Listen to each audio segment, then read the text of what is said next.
ഞാൻ ഈ ഒരു കാര്യം പറയുന്നില്ല, എന്താണ് നമ്മളെ പ്രോപ്പറായിട്ട് ട്രെയിനിങ് എക്സ്പീരിയൻസ് ഉണ്ടാവണം എന്ന് ഞാൻ പറയുന്നില്ല, പക്ഷെ പ്രോപ്പറായിട്ടുള്ള ഇൻഡസ്ട്രിയൽ എക്സ്പീരിയൻസും നോളജും ഉണ്ടാവും. ബാക്കി നമുക്ക് ഗ്രൂം ചെയ്തെടുക്കാം. അത് ഒരാളുടെ ടീച്ചിങ് സ്കില്ലോ അല്ലെങ്കിൽ എന്താണ് ഒരു കാര്യം എക്സ്പ്ലെയിൻ ചെയ്യുന്ന സ്കില്ലോ ആണ്, അത് നമുക്ക് ഗ്രൂം ചെയ്തെടുക്കാം. പക്ഷെ ഇൻഡസ്ട്രിയൽ സ്കിൽ എന്ന് പറയുന്നത് അങ്ങനെ നമുക്ക് ഒരു അല്ലെങ്കിൽ ഒരാളെ കണ്ടുപഠിക്കാനോ അല്ലെങ്കിൽ ഒരാളുടെ വീഡിയോ കണ്ടുപഠിക്കാനോ പറ്റുന്ന ഒരു സാധനം, ഒരു കാര്യമല്ല. അത് റിയൽ എക്സ്പീരിയൻസ് അത്രേ ഉള്ളൂ.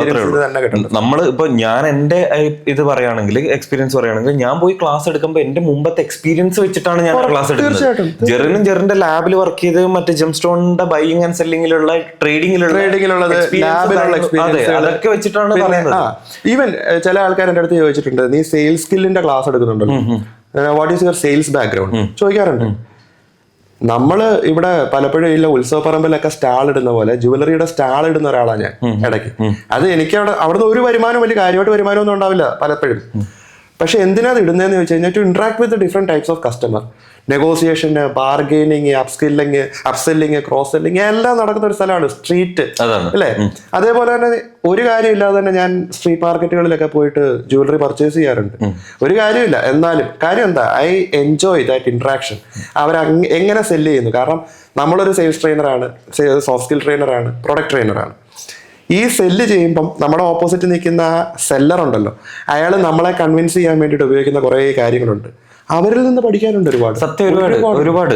ഞാൻ സാധാരണ കടയിൽ പോയാൽ പോലും ഒരു സെയിൽസ്മാൻ നന്നായിട്ട് നിരീക്ഷിക്കാതെ, അത് എന്തും ആയിക്കോട്ടെ, ചിലപ്പോൾ ഡ്രസ്സ് സെല് ചെയ്യുന്ന ആളാവാം, വാച്ച് ആയിരിക്കാം, എന്തും ആയിക്കോട്ടെ, ഷൂ ആയിരിക്കാം, പക്ഷെ അയാൾ അത് ഏത് രീതിയിൽ കമ്മ്യൂണിക്കേറ്റ് ചെയ്യുന്നു. ചില സമയത്ത് നമുക്ക് ഒന്നും ഇഷ്ടപ്പെട്ടില്ലെങ്കിൽ ശരി, ചിലപ്പോ ആ പയ്യനോട് ഒരു സിമ്പതി തോന്നിയിട്ട് നമ്മളത് വാങ്ങും.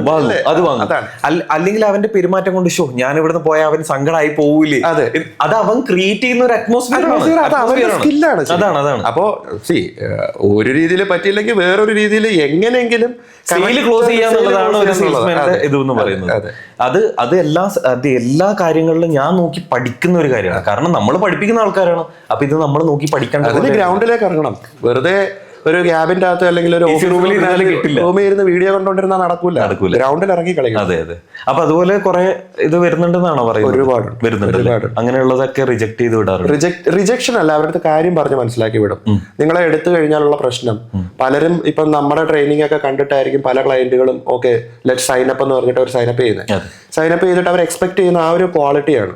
ഇപ്പൊ ഞാനെന്തോ വലിയ സംഭവമാണെന്നല്ല പറയുന്നത്. നമ്മള് അവർക്ക് ഡെലിവറി ചെയ്യുന്ന ഒരു മെത്തേഡ് ഉണ്ട്. അത് മാത്രമല്ല, ഇവിടെ മെയിൻ ആയിട്ടുള്ളൊരു പ്രശ്നം, ഇതിനൊരു ഫിക്സഡ് ഒരു ഫ്രെയിം വർക്ക് ഇല്ല. ഓരോ ബ്രാൻഡും ഡിഫറെൻ്റ് ആണ്. അവിടുത്തെ അറ്റൻഡീസ്, പാർട്ടിസിപ്പൻസ് ഡിഫറെൻ്റ് ആണ്. ഇപ്പൊ ഇവിടെ കൊടുക്കുന്ന ഒരു മോഡ്യൂൾ ആയിരിക്കില്ല ഇപ്പുറത്ത് കൊടുക്കുന്നത്. സോ ഇതിനനുസരിച്ച് നമ്മൾ ഭയങ്കരമായിട്ട് ഫ്ലെക്സിബിൾ ആവണം. ആ ഒരു പർട്ടിക്കുലർ ബ്രാൻഡിനെ പറ്റി പഠിച്ചിട്ട് ഇവിടെ എടുക്കുന്ന ആ ഒരു രീതിയെ ആയിരിക്കില്ല മറ്റൊരു ബ്രാൻഡിന് എടുക്കുന്നത്. സോ അതിനനുസരിച്ച് കസ്റ്റമൈസ് ചെയ്യാനുള്ള ഒരു ഫ്ലെക്സിബിലിറ്റി ഉണ്ടാവുക. ഞാൻ കണ്ടിട്ടുള്ള പല വലിയ വലിയ ട്രെയിനേഴ്സിനെ ലാക്ക് ചെയ്യുന്നൊരു സംഭവം അത്. അവര് പ്രിഫിക്സ് ആയിട്ട് ഒരു സംഭവം ഉണ്ടാക്കി വെച്ചേക്കുക ഓൾറെഡി. അവിടെ എവിടെ പോയാലും ആ ഒരു സാധനം തന്നെ എടുത്തിട്ട് അലക്കുന്നത്, അല്ലേ? ബ്രാൻഡിന്റെ പേര് മാത്രം അങ്ങോട്ടും ഇങ്ങോട്ടും മാറ്റും. ബ്രാൻഡ് പേരുകൾ മാറ്റും, ചിലപ്പോൾ പടങ്ങൾ അങ്ങോട്ടും ഇങ്ങോട്ടും മാറ്റിയെന്ന് വരും. പക്ഷെ അത് വർക്കൗട്ട് ആവില്ല, അല്ലേ? ഓരോ ബ്രാൻഡിന്റെ requirement is entirely different. Even അവിടുത്തെ എംപ്ലോയീസിന്റെ ക്വാളിറ്റി ഡിഫറെന്റ് ആണ്.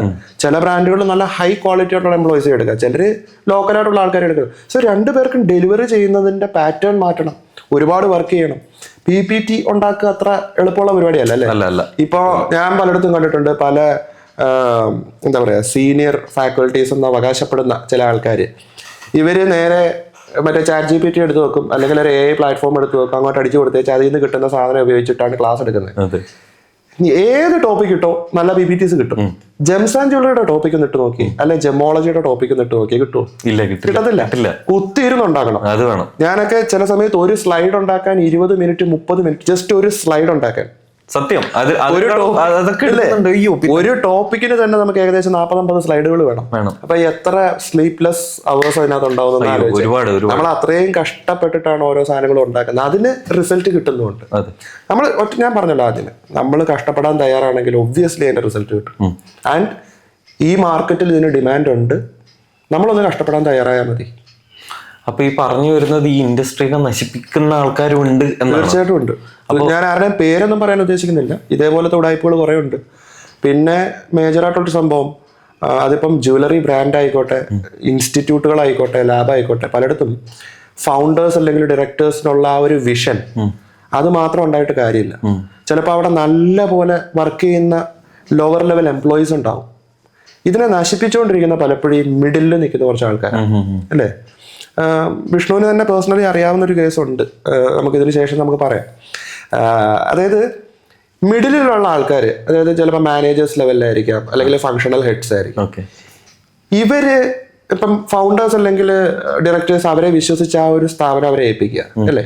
പലപ്പോഴും താഴേക്കടയിൽ നടക്കുന്ന കാര്യങ്ങൾ മുകളിൽ അറിയാറില്ല, എന്ത് വരുന്നു എന്ത് പോകുന്നു എന്നൊന്നും അറിയാറില്ല. അപ്പൊ ഇദ്ദേഹത്തെ വിശ്വസിച്ച് ഏൽപ്പിക്കുമ്പോൾ ഇദ്ദേഹം പറയുന്നതാണ് ഫൈനൽ അല്ലേ. ഇന്നതൊക്കെയാണ്, ഇത്രയാണ് പ്രോഫിറ്റ്, ഇത്രയാണ് ഇതൊക്കെ. ഇവര് ചിലര് സ്വന്തം കമ്പനിയിൽ നിന്ന് തന്നെ ലൂട്ട് ചെയ്ത് പേഴ്സണൽ ഇൻവെസ്റ്റ്മെന്റുകൾക്കും മറ്റു പരിപാടികൾക്കും ഒക്കെ ആയിട്ട് റോൾ ചെയ്യുന്ന കുറെ ആൾക്കാരുണ്ട്.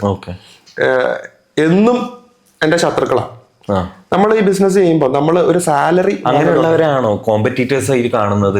എനിമീസ് ആയിട്ടാണ് കാണുന്നത്, ശത്രുക്കളായിട്ടാണ് കാണുന്നത്. അവരൊന്നും കോമ്പറ്റീറ്റർ ആവണമെങ്കിൽ പോലും ഒരു മിനിമം എലിജിബിലിറ്റി ഉണ്ട് അല്ലേ. ഇപ്പം എൻ്റെ അടുത്ത് ഒരുപാട് പേര് ചോദിക്കാറുണ്ട്, ഈ GIA IG ഒക്കെ നിങ്ങളുടെ കോമ്പറ്റീറ്റർ അല്ലേ? ഒരിക്കലും അല്ല.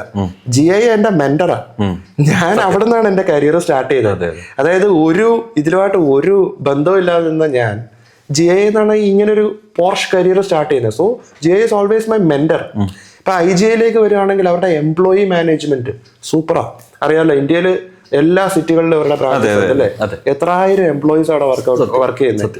ഇത്ര എംപ്ലോയീസിനെ ഇങ്ങനെ ഒന്നിച്ചൊരു ഹാർമണിയിൽ കൊണ്ടുപോകാന്ന് പറയുന്നത് അത്ര എളുപ്പമുള്ള കാര്യമല്ല. അവരുടെ എംപ്ലോയി മാനേജ്മെന്റ് ഈസ് അമേസിങ്. SGLലേക്ക് വന്നു കഴിഞ്ഞാൽ അവരുടെ ടെക്നോളജി റിലേറ്റഡ് സാധനം, ഇപ്പം നമ്മുടെ ലാബ് ഗ്രോൺ ഡയമണ്ട്സ് ഒക്കെ ഡിറ്റക്ട് ചെയ്യാനുള്ള മെഷീൻസ് ഒക്കെ അവർ, സോ അവർ ടെക്നോളജിയിലും റിസർച്ചിലും ഇടുന്ന കാര്യങ്ങൾ മാത്രമല്ല, എംപ്ലോയീസിന് വർക്ക് ചെയ്യാനുള്ളൊരു ഫ്രീഡം, നമുക്ക് കുറെ ട്രയൽ ആൻഡ് എറർ ഒക്കെ ചെയ്യാനുള്ളതുണ്ട്. മാത്രമല്ല ഈവൻ അവരുടെ ഓണേഴ്സ് ആണെങ്കിൽ പോലും നമ്മളുമായിട്ടൊക്കെ കാണിക്കുന്ന ഒരു പേഴ്സണൽ കണക്ഷൻ, ഒരു ഗ്രൗണ്ട് വർത്ത്, പൊളൈറ്റ്നെസ്, ഇതൊക്കെ എനിക്ക് എപ്പോഴും ഇൻഫ്ലുവൻസ് ചെയ്തിട്ടുള്ള കാര്യം, എന്നെ പോസിറ്റീവായിട്ട് ഇൻഫ്ലുവൻസ് ചെയ്തിട്ടുള്ള കാര്യമാണ്. അവരൊന്നും ഒരിക്കലും കോമ്പറ്റീറ്റേഴ്സ് അല്ല, കാരണം അവരൊക്കെ വേറെ ഏതോ ലെവലിൽ നിൽക്കുന്നത്, നമ്മളൊക്കെ അവരെ നോക്കി പഠിച്ചുകൊണ്ടിരിക്കുന്ന ആൾക്കാര്. പിന്നെ ഈ നേരത്തെ പറഞ്ഞ ഈ ഉടായിപ്പ് കാണിക്കുന്ന കുറെ ടീമുകൾ, പിന്നെ നമ്മുടെ കണ്ടിട്ട് കോപ്പി പേസ്റ്റ് ചെയ്യുന്ന കുറെ ആൾക്കാർ, ഇതുങ്ങളെ കോമ്പറ്റീറ്റേഴ്സ് ആയിട്ട് കൂട്ടത്തില്ലേ? അവര് എനിമീസാ, ഒരു ദാക്ഷിണ്യമില്ല അവരോട്, ഒരു ദാക്ഷിണ്യമില്ല. അപ്പൊ ജെറിനെ ഈ ഒരു കരിയറിൽ എന്തെങ്കിലും ഒരു സെറ്റ് ബാക്സ് വന്നിട്ടുണ്ടോ? ഫെയിലിയേഴ്സ്, സെറ്റ് ബാക്സ് ഒരുപാടുണ്ട്. ഒന്ന് പറഞ്ഞു. നമ്മുടെ പോക്കെന്ന് പറഞ്ഞാ ഇങ്ങനെയാ. പക്ഷെ ഇപ്പൊ ഒന്ന് സ്ട്രൈറ്റ് ആയിട്ടുണ്ട്. ഒരുപാടുണ്ട്. ഇപ്പൊ ഓർത്തെടുക്കാനാണെങ്കിൽ ഒബ്വിയസ്ലി ഇപ്പൊ റീസെന്റ് ആയിട്ട് നടന്ന സംഭവം തന്നെ പറയാം. ഇപ്പം ഞാൻ ഈ സ്റ്റാർട്ടപ്പ് സ്റ്റാർട്ട് ചെയ്തിട്ട് എന്റെ മൈൻഡിൽ ഒരു ക്ലയന്റ് ഉണ്ടായിരുന്നു. Okay, one of the biggest team. Okay, ഞാൻ ഏറ്റവും ആസ്പയർ ചെയ്യുന്ന ഒരു ബ്രാൻഡാണ്, ഞാൻ പേര് ഞാൻ പറയുന്നില്ല. അപ്പൊ എന്റെ മനസ്സിലൊരു 100% കോൺഫിഡൻസ് ഉണ്ടായിരുന്നു, എനിക്ക് ആ ബ്രാൻഡ് കിട്ടും, ഞാൻ അതിലാണ് തുടങ്ങാൻ പോകുന്നത് എന്നൊരു കോൺഫിഡൻസ് ഉണ്ടായിരുന്നു. പക്ഷെ ബിക്കോസ് ഓഫ് സം റീസൺസ് അത് കിട്ടിയില്ല. അന്നേരം എനിക്കൊരു കുറച്ച് സങ്കടം വന്നു. പക്ഷെ പിന്നീട് ഞാൻ അതിനെപ്പറ്റി ഒന്ന് ആലോചിച്ചപ്പോഴും അവിടുത്തെ തന്നെ ചില ആൾക്കാർ, അവിടുത്തെ ചില ഫങ്ഷണൽ ഹെഡ്സ് ഒക്കെ എൻ്റെ അടുത്ത് പേഴ്സണലി ഞാനുമായിട്ട് നല്ല റിലേഷൻഷിപ്പിൽ, നല്ല ക്ലോസ് കോണ്ടാക്ട്സ് ഉള്ള കുറച്ച് ആൾക്കാരുണ്ട്. അവർ കാര്യം പറഞ്ഞു തന്നു. അതായത് ചേട്ടനെ ഇപ്പം ഒന്ന് വെയിറ്റ് ചെയ്യും, നമുക്കിപ്പം പറ്റില്ല, കാരണം ചില കോർപ്പറേറ്റുകളാണല്ലോ, അപ്പോൾ അവർക്ക് അവരുടേതായിട്ടുള്ള ചില പോളിസീസ് കാര്യങ്ങളൊക്കെ ഉണ്ട്. പക്ഷേ എൻഡ് ഓഫ് ദ ഡേ അത് തിരിച്ചു വരും. അപ്പോൾ അന്ന് എനിക്കുണ്ടായിരുന്നൊരു പ്ലാനിങ് ഇല്ലേ, അത് മൊത്തത്തിൽ അവിടെ തെറ്റി കഴിഞ്ഞ് ഇനി വാട്ട് നെക്സ്റ്റ് കുറച്ച് ബ്ലാങ്കായിട്ട് നിൽക്കുകയാണ്. കുറച്ച് ബ്ലാങ്കായിട്ട് നിൽക്കുമ്പോഴാണ് എൻ്റെ ഒരു സ്പിരിച്വൽ ഗുരു ഉണ്ട്, അപ്പം ആളെ ഞാൻ പരിചയപ്പെടുത്തി തരാം. ആളെന്നെ ഒന്ന് ഗൈഡ് ചെയ്തു. അത് ആക്ച്വലി നല്ലതിന് വേണ്ടിയിട്ടാണ്. കാരണം ഞാൻ ആ സമയത്ത് അത് എടുത്തിരുന്നെങ്കിൽ, അതെനിക്ക് കിട്ടിയിരുന്നെങ്കിൽ ഞാൻ കംപ്ലീറ്റ്ലി അതിൽ തന്നെ സ്റ്റക്കായി പോയേനെ. സോ കുറച്ചുകൂടെ ഒന്ന് മാറി ചിന്തിക്കൂ എന്ന് പറഞ്ഞു. അങ്ങനെ മാറി ചിന്തിച്ചു. അതേപോലെ തന്നെ നിൽക്കുന്ന വേറൊരു ബ്രാൻഡ് കിട്ടുന്നു. അന്ന് എൻ്റെ ചുറ്റുമുള്ളവരെല്ലാം പറഞ്ഞു അതൊരിക്കലും കിട്ടില്ല, അത് പോകണ്ട, വേസ്റ്റ് ഓഫ് ടൈമാണ് എന്നൊക്കെ പറഞ്ഞു. പക്ഷേ എൻ്റെ ഒരു ഇന്നർ മൈൻഡിൽ എനിക്കൊരു കോൺഫിഡൻസ് ഉണ്ടായിരുന്നു. പോയി പ്രസൻറ്റ് ചെയ്തു, പിച്ച് ചെയ്തു, ഇമ്മീഡിയറ്റ്ലി സൈനപ്പായി.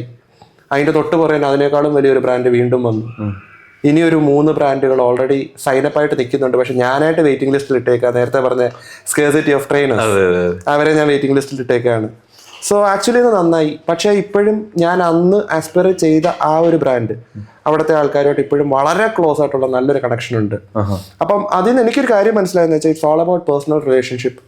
നമ്മൾ എത്രമാത്രം സത്യസന്ധമായിട്ട് അവരോട് നിൽക്കുന്നോ അത്രമാത്രം നമുക്ക് തിരിച്ചു കിട്ടാനുള്ളത് കിട്ടും. ഇന്നല്ലെങ്കിൽ നാളെ നമുക്ക് വരാനുള്ളത് നമുക്ക് വന്നിരിക്കും, കിട്ടിയിരിക്കും. അതിൽ ഡെസ്പറേറ്റ് ആവേണ്ട കാര്യമില്ല. It's like A coin. ഒരു കോയിന് എപ്പോഴും രണ്ട് ഫേസസ് ഉണ്ട്. ഒരു പോസിറ്റീവ് ഉണ്ടെങ്കിൽ ഒരു നെഗറ്റീവ് ഉണ്ട്, ഒരു കയറ്റം ഉണ്ടെങ്കിൽ ഒരു ഇറക്കമുണ്ട്. അപ്പോൾ അവിടെ ഡെസ്പറേറ്റ് ആവാതെ വീണ്ടും ഫുൾ എനർജിയിൽ മുന്നോട്ട് പോവുക എന്നുള്ളതാണ് നോക്കുന്നത്. അപ്പോൾ ഒരു ഡെസ്റ്റിനി ഉണ്ട് എന്ന് വിശ്വസിക്കുന്നു അല്ലേ? തീർച്ചയായിട്ടും. അപ്പൊ ഈ സ്പിരിച്വൽ ഗുരു ഉണ്ട് എന്ന് പറഞ്ഞതുകൊണ്ട് പിന്നെ വേറൊരു കാര്യം ഞാൻ നോട്ടീസ് ചെയ്തത് കൊണ്ട് ഞാൻ ചോദിക്കുകയാണ്. നമ്മുടെ 2000 ബ്രേസ്ലെറ്റ്സ് എന്റെ കയ്യിലുണ്ട്, ജെറിന്റെ കയ്യിലും ഒരുപാട് ഉണ്ട്. അപ്പൊ ജെറിന് ഓൾറെഡി ചിലപ്പോ ഇത് റുബെല്ല വഴി വിൽക്കുന്നത് കൊണ്ടാണോ ഇത് യൂസ് ചെയ്യുന്നത്, അല്ല സ്പിരിച്വലി വിശ്വസിക്കുന്നുണ്ടോ, അല്ല ഒരു ഫാഷൻ സ്റ്റേറ്റ്മെന്റ് ആണ്, എന്താണ്? വിഷ്ണു എന്തുകൊണ്ടാണ് അത് ഇട്ടേക്കുന്നത്? ഞാന് ഇതില് ഒന്ന് രണ്ട് കഥകളുണ്ട്. ഇത് ഒന്ന്, ഞാൻ വർക്കൗട്ട് ആവുമോ സ്പിരിച്വലി, അതായത് സ്പിരിച്വലി ഇല്ല ആസ്ട്രോളജിക്കലി വർക്കൗട്ട് ആവോ എന്നുള്ളത് പറഞ്ഞു കേട്ടു. ഓൺലൈനിലൊക്കെ കുറെ സംഭവങ്ങൾ ഉണ്ടല്ലോ. പിന്നെ നമുക്ക് സയന്റിഫിക്കലി ഇത് എന്താണ്, ഇത് അമെത്തിസ്റ്റ് ആണ്, ഇത് പൈറേറ്റ് ആണ്, ഇത് രുദ്രാക്ഷ ആണ് എന്നുള്ളത് നമുക്ക് അറിയാം. അപ്പോ ഇത് ഇട്ടാൽ വർക്കൗട്ട് ആവൂ എന്നുള്ളത് നമുക്ക് ശ്രദ്ധിക്കണമല്ലോ. അതുകൊണ്ട് അത് പറഞ്ഞപ്പോ എന്റെ ലൈഫിലുള്ള ഒരു സ്റ്റോറി ഞാൻ പറയാം. ഈ നമ്മുടെ ആമമോതിരം കേട്ടിട്ടില്ലേ? ആമമോതിരം ഇവിടെ ഇരിപ്പുണ്ടോ? മോതിരമല്ല, മറ്റേ ആമയുടെ പ്രതിഭ അല്ലേ, ക്രിസ്റ്റൽ. ഈ ആമമോതിരം ഇട്ട ആൾക്കാരെ ഞാൻ കണ്ടിട്ടുണ്ട്. ഓക്കെ, അതൊരു കാലത്ത് ഒരു ഭയങ്കര ട്രെൻഡായിരുന്നു. അപ്പോ ഞാൻ രണ്ട് രീതിയിലുള്ള ആൾക്കാരെ ഇത് കണ്ടു. ഒന്ന്, ആമയുടെ തല നമ്മുടെ ബോഡിയിലേക്ക്, ചില ആൾക്കാർ ആമയുടെ തല പുറത്തോട്ട്. അപ്പൊ ഇത് എന്താണ് ഇതിന്റെ ഒരു കാര്യം എന്നുള്ളത് നമുക്കറിയണം. അങ്ങനെ ഞാൻ രണ്ടുപേരോടും ചോദിച്ചു, എന്താണ് ഈ ആമത്തല ഇങ്ങോട്ടുള്ളത് ആൾക്കാരോട് ഞാൻ ചോദിച്ചു, അങ്ങോട്ടുള്ളതും ചോദിച്ചു. അപ്പൊ ഇങ്ങോട്ടുള്ള ആൾക്കാർ പറഞ്ഞ എന്താന്ന് വെച്ചാല്, നമ്മള് വെൽത്ത് അട്രാക്ട് ചെയ്യാൻ വേണ്ടിയിട്ടാണ് ഇങ്ങനെ ചെയ്യുന്നത്.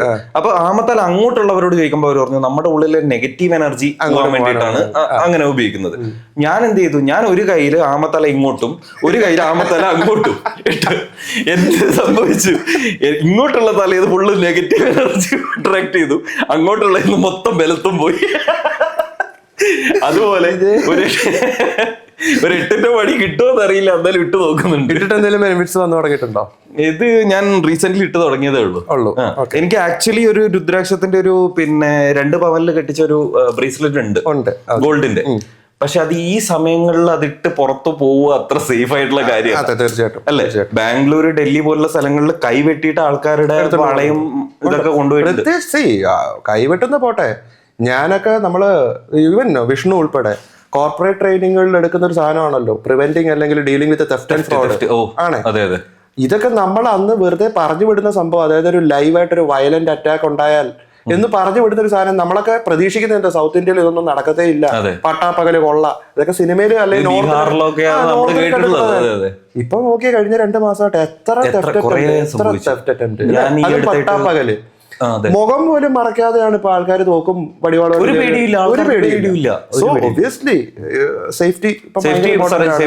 ഒരുപാട് മോഷണങ്ങൾ നടക്കുന്നുണ്ട്. നമ്മുടെ ബാംഗ്ലൂരിൽ നടന്നു, ഇവിടെ ഹൈദരാബാദിൽ ഞാൻ പോയപ്പോ അവിടെ നടന്നു, കണ്ണൂരിൽ നടന്നു. അതെ, ഈ കഴിഞ്ഞ 2 മാസം കൊണ്ട് കേരളത്തിൽ തന്നെ നടക്കുന്നുണ്ട്. So back to the point, ഇതിന് ഇട്ടുകൊണ്ട് എന്തെങ്കിലും റിസൾട്ട് ഉണ്ടോ?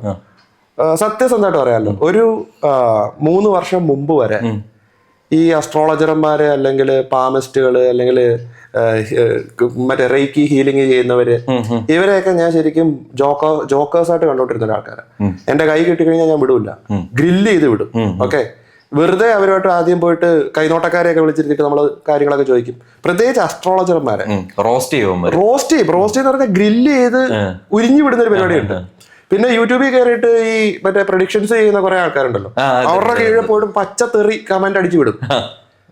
പക്ഷേ ഒരു 3 വർഷത്തിന് മുമ്പ് ഞാൻ ഈ പറഞ്ഞ സ്പിരിച്വൽ ഗുരു പുള്ളിക്കാരനെ നമ്മൾ പരിചയപ്പെടുന്നു. ആള് മൊത്തത്തില് എൻ്റെ ജാതകവും കാര്യങ്ങളും ഒക്കെ ഒന്ന് നോക്കിയിട്ട് എന്നെ പ്രോപ്പറായിട്ട് ഗൈഡ് ചെയ്തു.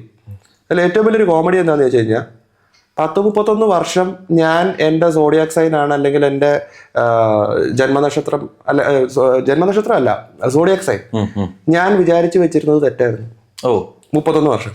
അപ്പൊ നമ്മൾ ഇത് നോക്കിയിട്ടാണ് മറ്റേ യൂട്യൂബിലും പത്രത്തിലും ഒക്കെ വരുന്ന പ്രഡിക്ഷൻസ് നോക്കുന്നത്. മറ്റേ ധനലാഭം, കാര്യലബ്ധി എന്നൊക്കെ പറഞ്ഞ് വായിച്ചോണ്ട് പോകും. ഇതാണ് സംഭവിക്കുന്നത്. അപ്പൊ എനിക്ക് അതിനുള്ള വിശ്വാസം പോയി. പക്ഷെ ഇദ്ദേഹം പറഞ്ഞു വന്നപ്പോ എന്ത് ചെയ്യും, നമ്മൾ അത്രയും നാൾ വിചാരിച്ചു വെച്ചിരുന്ന സോഡിയാക് സൈനെ തെറ്റാ. പ്രോപ്പറായിട്ടുള്ള സോഡിയാക് സൈൻ പറഞ്ഞു തന്നിട്ട് പറഞ്ഞാൽ 5 വർഷം മുമ്പോട്ട് പുറകോട്ട് ഇനി ഒന്ന് നോക്കാൻ പറ്റും. ഓക്കെ, അപ്പം 100% സെയിമാ. ഡേറ്റ്, സമയം ഉൾപ്പെടെ എഴുതി വെച്ചിട്ടുണ്ട് കാര്യങ്ങൾ. അങ്ങനെയാണ് എനിക്ക് അതിൽ വിശ്വാസം വരുന്നത്. പിന്നെ ഞാൻ പുള്ളിക്കാരനെ പറ്റി കുറച്ച് റിസർച്ച് ചെയ്തു. നോക്കിയപ്പോൾ ആള് ഒരു ഗോൾഡ് മെഡലിസ്റ്റ് ആണ്. പല സർട്ടിഫിക്കേഷൻസ് ഉള്ള ഒരാളാ. ന്യൂമറോളജി, പാമോളജി, വേദിക് സയൻസ്, ബേസിക്കലി ഒരു എഞ്ചിനീയർ ആണ്. പിന്നെ താണ്ടൂല ശാസ്ത്ര, സൈക്കോളജി, ഇതെല്ലാം പഠിച്ച ഒരാള്. പുള്ളിക്കാരന്റെ ക്ലയൻസ് എന്ന് പറഞ്ഞാൽ പ്രീമിയം ക്ലയൻസ് ആണ്. സോ ഈവൻ ഞാൻ അദ്ദേഹത്തോട്ട് ഒരു പോഡ്കാസ്റ്റ് ചെയ്തിട്ടുണ്ട്. പിന്നെ എന്റെ വൈഫ് അദ്ദേഹത്തിന് നവരത്ന കോഴ്സ് സയന്റിഫിക്കലി പഠിപ്പിച്ചിട്ടുണ്ട്. ഞാൻ അദ്ദേഹത്തിന്റെ അസ്ട്രോളജി പഠിച്ചിട്ടുണ്ട്. എസ്റ്റർഡേ ആണ് അതിന്റെ സർട്ടിഫിക്കേഷൻ കിട്ടിയത്. സോ പുള്ളിക്കാരൻ പറഞ്ഞു തന്ന ചില പോയിന്റുകൾ, ചില ഗൈഡൻസ് ഫാക്ടേഴ്സ് ഒരുപാട് ഹെൽപ്പ് ചെയ്തു. അങ്ങനെ ഞാനും ട്രൈ ചെയ്ത് നോക്കിയതാണ് ജം സ്റ്റോണുകൾ. 100% ഇറ്റ് വിൽ വർക്ക്. ഒറ്റ പ്രശ്നമേ ഉള്ളൂ, ഉപയോഗിക്കേണ്ട രീതിയിൽ അത് ഉപയോഗിക്കണം. ഓക്കെ, ഇപ്പം പൈറേറ്റ്, ഇപ്പം എന്റെ കയ്യില് ഒരു കസ്റ്റമൈസ്ഡ് ഒരു ബ്രേസ്ലെറ്റ് ഉണ്ട്, ടൈഗേഴ്സ് ഐ ഉണ്ട്, പിന്നെ അഗേറ്റിന്റെ ഒരു ഇതുണ്ട്, പിന്നെ ഞാനും രുദ്രാക്ഷമാല, കരിങ്കാലിമാലയൊക്കെ ഇടുന്നുണ്ട്. ഇത് ട്രെൻഡിന് വേണ്ടി ഇട്ടേക്കുന്നതല്ല. ഇതിനൊക്കെ ഓരോ ഇതുണ്ട്. നമ്മൾ ഡീറ്റെയിൽ ആയിട്ട് ഞാനിപ്പോ പറയുന്നില്ല. ലെറ്റ്സ് പൈറേറ്റ്, ഇപ്പം ആൾക്കാരൊക്കെ പറഞ്ഞു കേട്ടിട്ടുണ്ട്, അംബാനിയുടെ വീട്ടിൽ വരെ അവരുടെ റിസപ്ഷൻ ഹാളില് പൈറേറ്റിന്റെ ക്ലസ്റ്റർ വെച്ചിട്ടുണ്ട്. മണി ഒബ്വിയസ്ലി മുടങ്ങിക്കിടന്ന പല ഇതും വരുന്നുണ്ട്. പിന്നെ ടൈഗേഴ്സ് എന്ന് പറഞ്ഞു കഴിഞ്ഞാൽ പൊതുവെ ഗോൾഡുമായിട്ട് ബന്ധപ്പെട്ട ഒരു സംഭവമാണ്.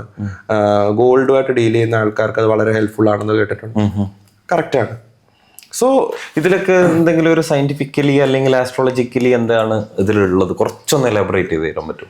സയന്റിഫിക്കലി ഇപ്പം ചില അസ്ട്രോളജേഴ്സ് അവകാശപ്പെടുന്നത്, ഇപ്പോൾ ലെറ്റ്സ് സേ നമ്മളിപ്പം ബർത്ത് സ്റ്റോണിന്റെ മോതിരം ഇടുന്നു അല്ലേ, അതിനകത്തൊരു കാര്യം ശ്രദ്ധിച്ചിട്ടുണ്ടാവും, മറ്റേ റിങ്ങിന്റെ അടിവശം ഓപ്പൺ ആയിരിക്കും, ഓപ്പൺ സെറ്റിംഗ്. അപ്പൊ അവര് പറയുന്നത് എന്താണെന്ന് വെച്ച് കഴിഞ്ഞാൽ ഇത് ലൈറ്റ് അതിൽ കൂടെ പാസ് ചെയ്തിട്ട് നമ്മുടെ റിയാക്ഷൻ വരികയും അത് കറക്റ്റ് നമ്മുടെ ബോഡിയിൽ വന്നിട്ട് നമ്മുടെ ബ്രെയിനിനെ സ്റ്റിമുലേറ്റ് ചെയ്യും, ഒരു കാറ്റലിസ്റ്റ് ആയിട്ട് വർക്ക്ഔട്ട് ആവുകയും ചെയ്യും. കംപ്ലീറ്റ് റെമഡി അല്ല. ഇടാനും ഓരോരോ വിരലിന് ഓരോ ഇതുണ്ട്. എത്ര ക്യാരറ്റിന്റെ ഇടണം, ഏത് വിരലിലിടണം, ഏത് ക്വാളിറ്റിയിൽ ഇടണം, അത് റൈറ്റ് ഹാൻഡ് വേണോ ലെഫ്റ്റ് ഹാൻഡ് വേണോ. സത്യം പറഞ്ഞാൽ ഈ കാര്യങ്ങൾ ഞാൻ ഈ അസ്ട്രോളജി പഠിച്ചത് തന്നെ കോർപ്പറേറ്റ് ട്രെയിനിങ്ങിന് വേണ്ടിയിട്ടാണ്. കാരണം ഇപ്പൊ തമിഴ്നാട്ടിലോട്ടൊക്കെ പോയി കഴിഞ്ഞാൽ അറിയാലോ, അവിടുത്തെ സെയിൽസ് സ്റ്റാഫുകൾ ഏറ്റവും കൂടുതൽ ഫേസ് ചെയ്യുന്ന ചോദ്യം അല്ലേ, കസ്റ്റമേഴ്സ് അവരോട് ചോദിക്കുമ്പോൾ ഇവർക്ക് പറയാൻ മറുപടിയില്ല. അത് ഓതന്റിക് ആയിട്ട് പറയാൻ പറ്റും. സോറി, അവർക്ക് അറിയുന്ന രീതിയിൽ എന്തെങ്കിലും ഒന്ന് പലർത്തും നടക്കുന്ന എന്താ, അവരുടെ സ്റ്റോക്കിൽ എന്താണോ ഇരിക്കുന്ന ആ സാധനം ഇതിടാൻ പാടും, ഇട്ടോ ധൈര്യമായിട്ട് ഇട്ടോ. പക്ഷെ പ്രശ്നം എന്താ, അവിടെ ശരിക്കും ഇടാൻ പാടില്ലാത്തവർ ഇത് കൊണ്ടുപോയി ഇട്ടിട്ട് തിരിച്ചു വന്നൊരു അവർക്കൊരു നെഗറ്റീവ് റിസൾട്ട് കിട്ടുമ്പോൾ സത്യം പറഞ്ഞാൽ ആ ഒരു പെർട്ടിക്കുലർ സെയിൽസ് സ്റ്റാഫിനോടുള്ള ട്രസ്റ്റ് പോയി, അതിന്റെ കൂടെ ആ ഒരു ബ്രാൻഡ് ഇല്ലേ. അപ്പോ കറക്റ്റ് അതിന്റെ കെയർ ആൻഡ് മെയിൻ്റെനൻസ്, അത് ഉപയോഗിക്കേണ്ട രീതിയും പറഞ്ഞു കൊടുത്ത് വിട്ടാൽ കസ്റ്റമർ അത് ഫോളോ ചെയ്യും. ശരിയാണ്. അത് ഫോളോ ചെയ്യാഞ്ഞിട്ടാണ് ഒരു നെഗറ്റീവ് സംഭവിച്ചെങ്കിൽ ഒരിക്കലും ഈ ബ്രാൻഡിനെ കുറ്റപ്പെടുത്താൻ പറ്റില്ല. ഇന്ന് ഇന്ത്യയിലുള്ള മിക്ക ബ്രാൻഡുകളിലെയും സെയിൽസ് സ്റ്റാഫിനെ ലാക്ക് ചെയ്യുന്ന ഒരു നോളജൈസ് ആണ് ഇത്. സാധാരണ ഒരു ലബോറട്ടറിയോ അല്ലെങ്കിൽ ഒരു ഇൻസ്റ്റിറ്റ്യൂട്ടോ ഇത് പഠിപ്പിച്ചു കൊടുക്കാറുമില്ല. ഞങ്ങൾ ഇത് കൃത്യമായിട്ട് പഠിപ്പിച്ചു കൊടുക്കാറുണ്ട് നമ്മുടെ ഇൻസ്റ്റിറ്റ്യൂട്ടിൽ. അതിന്റെ അസ്ട്രോളജിക്കൽ പെർസ്പെക്റ്റീവ് കൂടെ പറഞ്ഞു കൊടുക്കാറുണ്ട്. ഞാൻ ചോദിച്ച കാര്യം ബെനിഫിറ്റ് കിട്ടുമോ? 100% കിട്ടും. ഉപയോഗിക്കേണ്ട രീതിയിൽ ഉപയോഗിക്കുക, റൂൾസ് ടേംസ് ആൻഡ് കണ്ടീഷൻസ് അറിഞ്ഞിരിക്കുക, അത് അറിഞ്ഞ് ചെയ്യുക. ചെയ്തു കഴിഞ്ഞാൽ ഫോളോ ചെയ്യേണ്ട ഒരു രീതിയുണ്ട്. ഉദാഹരണം പറഞ്ഞാൽ നാച്ചുറൽ സ്റ്റോൺസ് മാത്രമേ വർക്ക്ഔട്ട് ആവുള്ളൂ. നാച്ചുറൽ സ്റ്റോൺസ് തന്നെ ഉപയോഗിക്കുക, ട്രീറ്റ് ചെയ്ത സ്റ്റോൺസ് ഉപയോഗിക്കാൻ പാടില്ല. ഞാൻ കണ്ടൊരു കാര്യം, നമ്മുടെ ഓൺലൈനിൽ ഈ സാധനങ്ങൾ ഒരുപാട് വിൽക്കുന്നുണ്ട്. ഒരുപാട് ഫ്രോഡ് എന്ന് പറഞ്ഞാൽ മൊത്തം ഫ്രോഡാണ് ഇത്. ഈ ഒരു ഫ്രോഡ് ശരിക്കും ബിസിനസ് ആക്കുന്ന ആൾക്കാരും ഉണ്ട്. അതായത് ഇപ്പോൾ 5000 രൂപ വിലയുള്ള ഒരു സാധനം, അതിനകത്ത് കുറച്ച് റിലീജിയനും കുറച്ച് മാനിപ്പുലേഷനും ഒക്കെ കയറ്റിയിട്ട് അത് 50,000 വിൽക്കുന്ന ആൾക്കാരുണ്ട്. ഡയമണ്ട്സിന് അത് നടക്കൂല. കാരണം ഡയമണ്ട്സിന് ഒരു ഫിക്സഡ് ഒരു റേഞ്ച് ഉണ്ട്, അത് വിട്ട് കളിക്കാൻ പറ്റില്ല. പക്ഷെ കളർ സ്റ്റോൺ അതില്ല. അതുകൊണ്ട് തന്നെ it's completely depends on the seller and buyer. Even അവിടെയും ഞങ്ങൾ വല്ലാതെ നല്ല രീതിയിലുള്ള ഒരു അവയർനെസ് അവിടെയും ക്രിയേറ്റ് ചെയ്യുന്നുണ്ട് അല്ലേ. അത് മെയിൻലി ബയേഴ്സിന് ഒരു പെർട്ടിക്കുലർ സാധനത്തിന് നമുക്ക് മാക്സിമം കൊടുക്കാൻ പറ്റുന്ന ഒരു റേറ്റ് ഉണ്ട്, അതായത് മാക്സിമം, അതിന് മുകളിലേക്ക് കൊടുക്കേണ്ട ആവശ്യം. പിന്നെ അതേപോലെ ഈ ജെം സ്റ്റോൺസിന്റെ കാര്യത്തിലുള്ള ഒരു കാര്യം എന്ന് പറഞ്ഞാൽ നമ്മുടെ ശരിക്കും പറഞ്ഞാൽ ജെം സ്റ്റോണിനൊരു റേഞ്ച് ഇല്ല അല്ലേ. എന്നോട് പല ആൾക്കാരും എനിക്ക് മെസ്സേജ് അയച്ചിട്ട് നമ്മുടെ വീഡിയോസും കാര്യങ്ങളും കണ്ടിട്ട് എനിക്കൊരു എമറാൾഡ് വേണമായിരുന്നു, എത്രയാ റേറ്റ് വരുന്നത്, എനിക്കൊരു റൂബി വേണമായിരുന്നു, എത്ര റേറ്റ് വരുന്നത്. ഈ ആൾക്കാരുടെ മെസ്സേജ് അയച്ച് ഞാൻ റിപ്ലൈ അയച്ച് ശരിക്കും പറഞ്ഞു സോറി റിപ്ലൈ അയച്ച് ഞാൻ മടുത്തു സത്യം പറഞ്ഞാൽ. ഞാൻ എല്ലാവരോടും പറയുന്നത് ഒരു റേഞ്ച് ഇല്ല ഇതിന്. ഞാൻ 500 രൂപക്കും എമറാൾഡ് തരാം, അതേപോലെ 5 കോടിക്കോ എമറാൾഡ് തരാം അല്ലേ. ഇതിൽ നിങ്ങളുടെ ബഡ്ജറ്റ് എവിടെയാണ് നിൽക്കുന്നത്? പക്ഷെ ബഡ്ജറ്റ് പറയാൻ ആൾക്കാർക്ക് ബുദ്ധിമുട്ടുണ്ട്. പക്ഷെ ബഡ്ജറ്റ് അറിയാണ്ട് നമുക്ക് ഇതിനൊരു പ്രതിവിധിയും പറയാൻ പറ്റില്ല എന്നുള്ളതൊരു സത്യമല്ലേ. ഇതിനകത്ത് ഏറ്റവും കൂടുതൽ ആൾക്കാർ ചോദിക്കുന്നതായിരിക്കും എനിക്ക് ബെസ്റ്റ് റിസൾട്ട് കിട്ടുന്ന ഏറ്റവും ടോപ്പ് ക്വാളിറ്റി ഏറ്റവും കുറഞ്ഞ. അയ്യോ അത് കോമഡിയാണ്. ചില ആൾക്കാർ എനിക്ക് മെസ്സേജ് ചെയ്യും എനിക്ക് എമറാൾഡ് വേണം. ഞാൻ പറയും ഏകദേശം എത്ര വേണ്ടേ? എനിക്ക് ഏറ്റവും നല്ലത് വേണം, കൊളംബിയൻ തന്നെ വേണം. കൊളംബിയൻ എമറാൾഡ് ആണല്ലോ ബെസ്റ്റ് എമറാൾഡ്. കൊളംബിയൻ എമറാൾഡ് വേണം. ഞാൻ ചോദിച്ചു എത്ര ക്യാരറ്റ്? 3000 രൂപ. ഞാൻ ചോദിച്ചു എത്ര ക്യാരറ്റ് വേണം? ഒരു 3-3.5 ക്യാരറ്റ് എന്ന് ആസ്ട്രോളജി പറഞ്ഞു. ഞാൻ പറഞ്ഞു ശരി ആയിക്കോട്ടെ, നമുക്ക് ഒരു ആവശ്യത്തിന് നമുക്കൊരു അത്യാവശ്യം സ്റ്റാർട്ടിങ് വരുമ്പോഴത്തേക്ക് ഒരു 3 lakhs ആ ഒരു റേഞ്ചിലാണ് നല്ല. അതാണ് അത് അങ്ങനെയാ വരുന്നത്. സാറേ ഒരു 3000 രൂപ 2500 രൂപ ലെവലിൽ കിട്ടും ഈ കൊളംബിയൻ. അങ്ങനെയുള്ള കുറച്ച് ഇത് ശരിക്കും പറഞ്ഞ അവയർനെസ് ഇല്ലാത്തവരിന്റെ ഒരു ബുദ്ധിമുട്ടുണ്ട്. അതേ സമയത്ത് കൊളംബിയൻ എമറാൾഡ് ആണെന്നും പറഞ്ഞിട്ട് ഡൈഡ് കോഡ്സ് അല്ലേ, aventurine quartz, doublet, synthetic emerald അല്ലേ, ഹൈഡ്രോ തെർമലും. ഇപ്പോ കുറെ റീസെന്റ് ആയിട്ട് ചൈനീസ് അയ്യോ നമുക്ക് പറഞ്ഞു ഇതാക്കാൻ പറ്റില്ല. ഗ്ലാസ് തന്നെ ശരിക്കും ബേസിക്കലി അത്. വേറൊരു ഉദാഹരണം പറഞ്ഞുതരാം. എനിക്കറിയാവുന്ന ഒരു ഇൻസ്റ്റിറ്റ്യൂട്ടില് ഒരു ലേഡി ഫാക്കൽറ്റി ഉണ്ട്. പുള്ളിക്കാരി ജിയോളജിയും ജെമോളജിയും ഒക്കെ പഠിച്ചതാ. പുള്ളിക്കാരിക്ക് പേഴ്സണലി ഒരു കളക്ഷൻ ഉണ്ടായിരുന്നു, കുറെ കോറലും എമറാൾഡും ഒക്കെ. ഭയങ്കര ചീപ്പായിട്ട് വാങ്ങി, അതായത് വെൻഡറിനെ പറ്റിച്ച് നല്ല ഇതിൽ വാങ്ങിയെന്നും പറഞ്ഞ് വളരെ പ്രൗഡായിട്ട് നടന്നൊരു ടീമാണ്. ആള് ജിയോളജിസ്റ്റ് ആണ്, ജെമോളജിസ്റ്റ് ഫാക്കൽറ്റി ആണെന്ന് അവകാശപ്പെടുന്ന ഒരു ടീമാണ്. നല്ല സീനിയറാ ആള്. ജെമോളജി പഠിച്ചിട്ട് വന്നതാണോ അല്ല ജിയോളജിയാണ്? ജിയോളജിയാണ് മെയിൻ. അപ്പൊ ആളുടെ ഒരു കളക്ഷൻ ഉണ്ട്, കുറച്ച് കോറലും എമറാൾഡും ഒക്കെ ആയിട്ട് എപ്പോഴും ഇങ്ങനെ ഷോ ഓഫ് കാണിച്ച് നടക്കുന്ന ഒരു ടീമാണ്. ഒരു ദിവസം ഞാനും എന്റെ വൈഫും കൂടെ പോയി ആ സാധനമൊക്കെ ഒന്ന് ചെക്ക് ചെയ്ത് വന്നപ്പോഴാണ് പ്യുവർ ഗ്ലാസ്സാ, എല്ലാം ഗ്ലാസ്സാ. ആ അതിന്റെ ഫിനിഷിങ് കണ്ടപ്പോ തന്നെ ഞാൻ ഞെട്ടിയെന്നേ. നാച്ചുറലിനെ വെല്ലുന്ന ഡ്യൂപ്ലിക്കേറ്റ്സ് ഇപ്പൊ നമ്മുടെ മാർക്കറ്റിലുണ്ട്. Chinese technology. ആള് ശരിക്കും പറ്റിക്കപ്പെട്ടു. അതാ പറഞ്ഞേ, അത്രയും അറിവുള്ള ആളായിട്ട് പോലും സംഭവിക്കുന്നുണ്ട്. ഇതൊക്കെ എന്ന് പറഞ്ഞാൽ സയന്റിഫിക് ടെസ്റ്റിംഗ് ഇല്ലാതെ മിക്ക സാധനങ്ങളും ഐഡന്റിഫൈ ചെയ്യാൻ പറ്റില്ല. ജസ്റ്റ് നമ്മളെ മാർക്കറ്റിലൊക്കെ ചില ആൾക്കാർ ഇങ്ങനെ എടുത്ത് വെച്ചിട്ട് ഓരോന്ന് പറയാൻ എനിക്ക് ചിരിയാ വരുന്നത്. പിന്നെ നമ്മള് അവരുടെ വയറ്റുപഴപ്പല്ലേ, അതിനകത്ത് നമ്മള് കൈകടത്തണ്ടാലും വിചാരിച്ച് പലപ്പോഴും മിണ്ടാതെ പോകുന്നതാ. അതേപോലെ ഇപ്പോ നമ്മള് സാധാരണയായിട്ട് കാണുന്ന ഒരു 2 സ്റ്റോൺ ഞാൻ പറയാം. ഒന്ന് സിട്രിനും ഒന്ന് യെല്ലോ ടോപ്പാസും. കാണുമ്പോ ഒരു അമ്മ പെറ്റ മക്കളെ പോലെയാണ് അല്ലേ. നമ്മുടെ നാട്ടില് യെല്ലോ സഫയർ എന്നും പറഞ്ഞിട്ടോണ്ട് നടക്കുന്ന പലരുടെയും കൈ കിടക്കുന്നത് ഒന്നീ സിട്രിന അല്ലെങ്കിൽ യെല്ലോ ടോപ്പാസ് ആണ്. അതാണ് പിന്നെ ഇത് പറഞ്ഞ് പറ്റിക്കുന്ന, അതായത് ഈ അറിവില്ലായ്മ യൂസ് ചെയ്യുന്ന കുറെ ഇന്റർനെറ്റ് ബ്രാൻഡുകളും അത് ഇതൊക്കെ. അത് ഈവൻ ചില ബ്രാൻഡുകൾക്കും അറിയില്ല. അവരവരുടെ വെൻഡേഴ്സിനെ കംപ്ലീറ്റ്ലി നമ്പുന്നു. വെൻഡേഴ്സ് അവരുടെ ഹോൾസെയിലേഴ്സിനെ കംപ്ലീറ്റ്ലി നമ്പുന്നു. ഹോൾസെയിലേഴ്സ് അവരുടെ മൈൻഡ് നമ്പുന്നു. ഇതിന്റെ ഇടയ്ക്ക് കുറെ ബ്രോക്കർമാരുണ്ട്, അവിടെയാണ് ഈ കളി വരുന്നത്. സോ പറ്റിക്കൽ ഇഷ്ടം പോലെ നടക്കുന്നുണ്ട്. ഇപ്പം വിഷ്ണുവിന് തന്നെ പേഴ്സണലി ഒരു കളക്ഷൻ ഉണ്ടാവുമല്ലോ ജെം സ്റ്റോൺ. എല്ലാ ജെമോളജിസ്റ്റും സാധനമാണ്. പലരിപ്പോഴും ആൾക്കാരെന്നോട് ചോദിക്കാറ് ഈ ഉണ്ടാക്കുന്ന പൈസയൊക്കെ എങ്ങോട്ട് പോവാ? കളർ സ്റ്റോണുകളിലാണ് എന്റെ മെയിൻ ഇൻവെസ്റ്റ്മെന്റ്. അത് ഞാന് സോറി ഇന്ററപ്റ്റ് ചെയ്തതിന് സോറി. ഞാന് ഡൽഹിയിൽ ഒരു ക്ലാസ് എടുത്തുകൊണ്ടിരിക്കുകയായിരുന്നു. ഈ ഡൽഹിയിൽ ക്ലാസ് നടക്കുന്ന സമയത്ത് എനിക്കൊരു 1 week 5 days ഗ്യാപ്പ് കിട്ടി. അപ്പോ നമുക്ക് ഏറ്റവും ഇഷ്ടപ്പെട്ട ഒരു സ്ഥലം എന്ന് പറഞ്ഞാൽ ജയ്പൂരാ. നമ്മുടെ സ്വർഗ്ഗം. നമ്മുടെ സ്വർഗ്ഗം. ജയ്പൂർ പോയാൽ പിന്നെ എന്താണ് സാധാരണ ആൾക്കാർക്ക് അവിടെ പാലസും കാര്യങ്ങളാണ് മെയിൻ. പക്ഷെ നമ്മളെ സംബന്ധിച്ചിടത്തോളം ജംസ്റ്റോണിന്റെ ഒരു വേൾഡ് ആണ്. ഞാൻ പോയ ജോഹരി ബസാർ പറ്റുവാണെങ്കിൽ അമാരുടെ കൂടെ അന്ന് കിടന്നുറങ്ങാൻ പറ്റുമെങ്കിൽ അവിടെ തന്നെ കിടന്നു. 1 മിനിറ്റ് ലാഭിച്ചാ നമുക്ക് അത്രയും കൂടെ എക്സ്പ്ലോർ ചെയ്യാം. അവിടെ 11 മണിക്ക് ആൾക്കാർ ഒന്ന് ഓപ്പൺ ആയി വരും. ഞാൻ 9:30 ആകുമ്പോ പോയി അവിടെ ഏതെങ്കിലും ഒരുത്ത വഴി തെറ്റി വന്നല്ല അവരെ പിടിച്ച് മാക്സിമം ഇത് നോക്കാം. ജയ്പൂര് ഞാൻ പോയിട്ട് ഞാൻ ജസ്റ്റ് ഒന്ന് ഇങ്ങനെ വിസിറ്റ് ചെയ്യാൻ വേണ്ടി പോയതാ. ഞാൻ വീട്ടിൽ വിളിച്ചിട്ട് പറഞ്ഞു, വൈഫിനോട് പറഞ്ഞു ഞാൻ ഇങ്ങനെ 2-3 ദിവസം ലീവ് ഉണ്ട്, അപ്പൊ ഇങ്ങനെ അങ്ങോട്ട് പോവാണ് എന്ന് പറഞ്ഞു. ഓക്കെ എന്നൊക്കെ പറഞ്ഞു. പോയി 1 ദിവസമേ ഉണ്ടായിരുന്നുള്ളൂ. അത് ഞാൻ അമൃത്സർ പോയിട്ട് നേരെ അങ്ങോട്ട് പോയത്. ഒറ്റ ദിവസം ഞാൻ 1 രൂപ ചെലവാക്കില്ല എന്നിട്ട് പോയതാ. അന്ന് ഞാൻ ഫുഡ് കഴിച്ചോ ഇല്ലയോ എന്ന് എനിക്ക് ഓർമ്മയില്ല. പക്ഷെ ഒരു ലോഡ് സ്റ്റോൺ വാങ്ങിയിട്ടാ വന്നേ. എന്നിട്ട് ഞാൻ തിരിച്ചെത്തിട്ട് ഞാൻ വിളിച്ചിട്ടുണ്ട്, എന്റെ ബാങ്ക് ബാലൻസ് ഒക്കെ തീർന്നു കേട്ടോ, 0 എവിടെ കൊണ്ട് കളഞ്ഞു ചോദിച്ചു. ഞാൻ സ്റ്റോണിൽ പോയി. സെയിം ആണ്. ഈവൻ ഞങ്ങളും ചില സമയത്ത് അതിനിടയ്ക്ക് ഒരു കാര്യം ചോദിച്ചോട്ടെ. ഇപ്പം ഡൽഹിയിൽ നിന്ന് ജയ്പൂര് പോയി, അവിടെ നിന്ന് പല സ്ഥലങ്ങളിലേക്ക് പോകുന്നു. Being A corporate trader you will be keeping on travelling. എങ്ങനെ ഇത് ബാലൻസ് ചെയ്യുന്നു ഫാമിലി വിത്ത് കരിയർ? അത് ശരിക്കും പറഞ്ഞാൽ ബുദ്ധിമുട്ടുള്ള ഒരു കേസാണ്. നമുക്കെന്ന് പറഞ്ഞാൽ ഇപ്പൊ സ്റ്റേറ്റ് ടു സ്റ്റേറ്റ് ചിലപ്പോ ഇങ്ങനെ ട്രാവൽ ചെയ്ത് അധികം ട്രാവലാ, ഒരു 3 months ഒക്കെ കോർപ്പറേറ്റ് 1 മാസം 2 മാസം കണ്ടിന്യൂസ്ലി ചിലപ്പോ ബ്രാൻഡ് മാറിയിട്ട് ചിലപ്പോ നമുക്ക് 1-2 ഡേയ്സ് ഗ്യാപ്പിലായിരിക്കും അടുത്ത ബ്രാൻഡിലോട്ട് ചാടി പോകേണ്ടത്, അല്ലെങ്കിൽ അടുത്ത റീജിയനിലോട്ടോ മാറിപ്പോകേണ്ടത്. അപ്പോ ശരിക്കും പറഞ്ഞാല് ഫാമിലി ഇതും കരിയറും ഒന്നിച്ചു കൊണ്ടുപോകാന്ന് പറഞ്ഞാൽ വലിയ ബുദ്ധിമുട്ടുള്ള ഒരു കേസാണ്. അത് സത്യം പറഞ്ഞാല് ഫാമിലിയില് വൈഫിന്റെ ആയാലും അമ്മയുടെ ആയാലും സപ്പോർട്ടില് ഒരുപാട് അത് കാര്യങ്ങൾ നടക്കുന്നുണ്ട്. അത് ജെറിന് മനസ്സിലാവും. ഞങ്ങളുടെ ജയ്പൂരിന്റെ കേസ് പറഞ്ഞുകൊണ്ട് ഞാൻ അതായിട്ട് കണക്ട് ചെയ്ത് പറയുന്നത്. ഞങ്ങളൊരു വെക്കേഷൻ പ്ലാൻ ചെയ്ത് കഴിഞ്ഞാൽ എന്റെ ഫസ്റ്റ് പ്രിഫറൻസ് എപ്പോഴും ജയ്പൂർ അല്ലെങ്കിൽ തായ്ലൻഡ്. തായ്ലൻഡിൽ എവിടെ? പട്ടായ അല്ല, ബാങ്കോക്കാ. കാരണം ബാങ്കോക്ക് എന്തുകൊണ്ടെന്ന് നമുക്കറിയാം. അല്ലെങ്കിൽ നേരെ ശ്രീലങ്ക. നമ്മൾ ബാങ്കോക്ക് എന്ന് പറഞ്ഞ ആൾക്കാർ ഫസ്റ്റ് വിചാരിക്കും പട്ടായ, പക്ഷെ ബാങ്കോക്കിൽ നമ്മൾ എന്തിനാ പോകുന്നത്? അപ്പൊ നമ്മുടെ മെയിൻ പരിപാടി എന്താണെന്ന് വെച്ചാൽ ജയ്പൂര് പോവും, മറ്റേ ജൽമഹളൊക്കെ ഒന്ന് കാണും, കുറച്ച് ടൂറിസ്റ്റ് സൈറ്റ് ഒക്കെ ഒന്ന് കണ്ടിട്ട് ഇത് വൈകുന്നേരം ആയിരിക്കും ഇറങ്ങാം. രാവിലെ നമ്മുടെ പോക്കെക്കോട്ടായിരിക്കും മാർക്കറ്റ്, സീതാപുര, ഇതൊക്കെയാണ് നമ്മുടെ പരിപാടി.